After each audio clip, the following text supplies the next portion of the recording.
Football কখনো শুধু 90 মিনিটের খেলা নয়, কখনো একটি প্রতিশোধের গল্প, কখনো ইতিহাসের পুনর্লিখন, আবার কখনো অসমাপ্ত স্বপ্নের নির্মম পরিসমাপ্তি।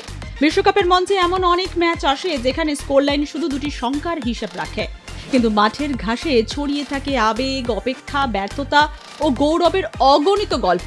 4 বছর আগে কাতার বিশ্বকাপের সেমিফাইনালে ফ্রান্সের কাছে হৃদয় ভাঙা হারের স্মৃতি বুকে নিয়ে আবারও বিশ্ব চ্যাম্পিয়নদের সামনে দাঁড়িয়েছিল মরক্কো। অ্যাটলাস লায়ন্সের সামনে ছিল ইতিহাস বদলে দেওয়ার সুযোগ। ফুটবলের সেই অদৃশ্য জাদুবাক্সে লেখা রইল একই পরিণতি। কিলিয়ান এমবাপে ও উসমান দেমবেলের জোড়া আঘাতে 2-0 ব্যবধান জিতে বিশ্বকাপের সেমিফাইনালে উঠে গেল ফ্রান্স। আর মরক্কোর স্বপ্ন থেমে গেল কোয়ার্টার ফাইনালে। এই লড়াই শুধু দুই ফুটবল দলের ছিল না, মাঠের বাইরেও ফ্রান্স ও মরক্কোর সম্পর্ক বহন করে দীর্ঘ পোস্ট কলোনিয়াল ইতিহাস। অভিবাসন নীতি নিয়ে সাম্প্রতিক সময়ে দুই দেশের মধ্যে রাজনৈতিক টানাপোড়েন যেমন তৈরি হয়েছে, তেমনি পশ্চিম সাহারা ইস্যুতে মরক্কোর সার্বভৌমত্বকে সমর্থন জানিয়ে সম্পর্কের বরফ কিছুটা গলিয়েছেন ফরাসি প্রেসিডেন্ট ইমানুয়েল ম্যাক্রো। ফলে বিশ্বকাপের এই ম্যাচে ফুটবলের পাশাপাশি ইতিহাস, রাজনীতি ও আবেগ সবকিছুরই এক অদ্ভুত মেলবন্ধন তৈরি হয়েছিল। কিন্তু শেষ পর্যন্ত সব হিসাব ছাপিয়ে কথা বলেছে শুধু ফুটবল। ম্যাচে নিজেদের শক্তির প্রমাণ দেয় ফ্রান্স। এমবাপে, ওসমান দেমবেলে, মাইকেল অলিসে এবং দেজিরে দুয়ের নেতৃত্বে একের পর এক আক্রমণে মরক্কোর রক্ষণকে চাপে ফেলে দেয় দিদিয়ের দেশর দল। ফরাসিদের সামনে যেন একাই প্রাচীর হয়ে দাঁড়িয়েছিলেন মরক্কোর গোলরক্ষক ইয়াসিন বোনো। একের পর এক অসাধারণ সেভ করে তিনি ফ্রান্সকে হতাশ করতে থাকেন। 25 মিনিটের আশরাফ হাকিমির কাছ থেকে বল কেড়ে নিয়ে এমবাপেকে পাস বাড়ান দিজিয়ের দুয়ে। দ্রুত বক্সে ঢুকে পড়তেই তাকে ফাউল করেন নৌসের মাজরাউই। দীর্ঘ 3 মিনিটেরও বেশি সময় ধরে VAR রিপ্লে দেখার পর পেনাল্টির সিদ্ধান্ত বহাল থাকে। স্পট কিক থেকে এমবাপের নেওয়া দুর্বল শট অনায়াসে আটকে দেন বোনো। বিশ্বসেরা স্ট্রাইকারের এমন পেনাল্টি নষ্ট হওয়ায় অবাক হয়ে যায় গোটা স্টেডিয়াম। এরপর আক্রমণের ধার কমায়নি ফ্রান্স। দেমবেলের একাধিক প্রচেষ্টা অল্পের জন্য লক্ষ্যভ্রষ্ট হয়। আবার দেজিরে দুইয়ের শক্তিশালী শট ফিরিয়ে দেন বোনো। প্রথমার্ধে যোগ করার সময় লুকাস ডিগনের দূরপাল্লার দুরন্ত শট ক্রসবারে লেগে ফিরে আসে। অন্যদিকে কাউন্টার অ্যাটাক নির্ভর ফুটবল খেলতে থাকা মরক্কো ব্রাহিম দিয়াজকে সামনে রেখে কয়েকবার সুযোগ তৈরি করেছিল।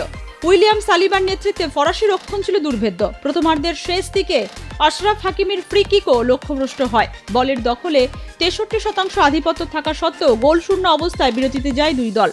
প্রথম 45 মিনিটের নায়ক ছিলেন নিঃসন্দেহে ইয়াসিন বোনো। বিরতির পর যেন সম্পূর্ণ এক ফ্রান্সকে দেখা গেল। শুরু থেকেই আক্রমণের গতি ও তীব্রতা কয়েক গুণ বাড়িয়ে দেয় লে ব্লুজ। অবশেষে 60 মিনিটে আসে সেই কাঙ্ক্ষিত গোল। 3 মরক্কো ডিফেন্ডারের মাঝখান দিয়ে বক্সের বাইরে থেকে বাঁক খাওয়া দুর্দান্ত শটে বোনোকে পরাস্ত করেন কিলিয়ান এমবাপে। চলতি বিশ্বকাপে এটি ছিল তার 8ম গোল এবং বিশ্বকাপের ইতিহাসে মোট 20তম গোল তার। এই গোলের ধাক্কা সামলে ওঠার আগেই একবার আঘাত হানে ফ্রান্স।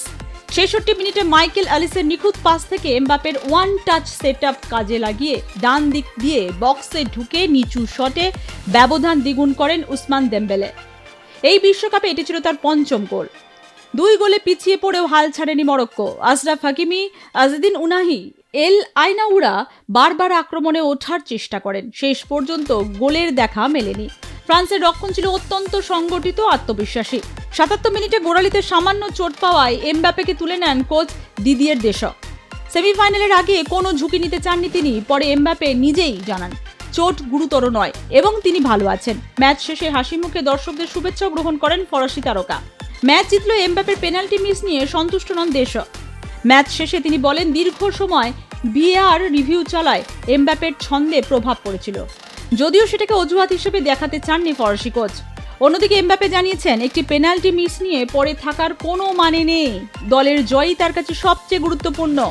একই সুর শোনা যায় উসমান দেমবেলের গলাতেও। নিজের গোল নিয়ে খুশি হলেও তিনি স্বীকার করেছেন মরক্কোর বিরুদ্ধে ফ্রান্স আরও ভালো খেলতে পারত। দলের লক্ষ্য এখন একটাই, বিশ্বকাপ জয়। অন্যদিকে ইয়াসিন বেনোর পারফরমেন্স বিশেষ প্রশংসার দাবিদার।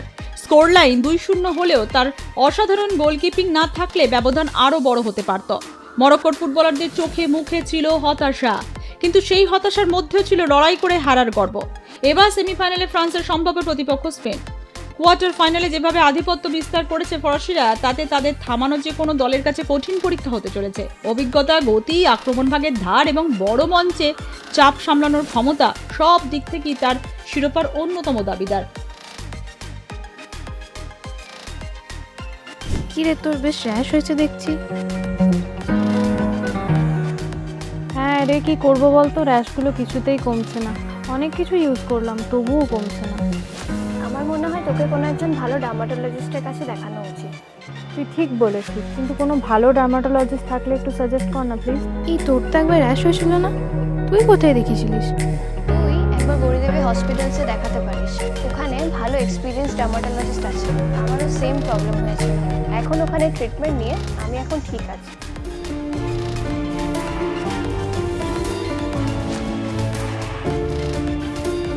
গৌরী দেবী হসপিটাল, রাজবাঁধ, দুর্গাপুর।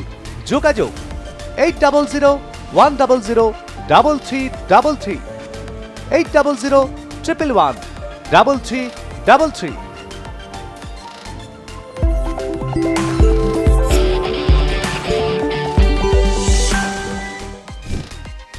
4 বছর আগের ক্ষত সরানোর স্বপ্ন নিয়ে মাঠে নেমেছিল মরক্কো, কিন্তু ভাগ্যের জাদুবাক্সে আবারও লেখা হলো ফ্রান্সের নাম।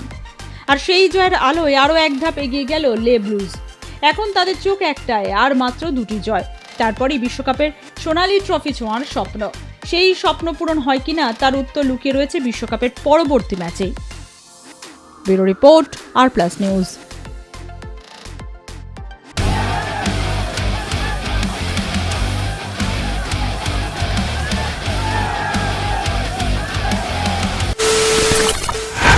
খবরের নামে প্রতিদিন সন্ধে আপনার ড্রয়িং রুমে কি শুধুই চিৎকার চেঁচামেচি এ আসে?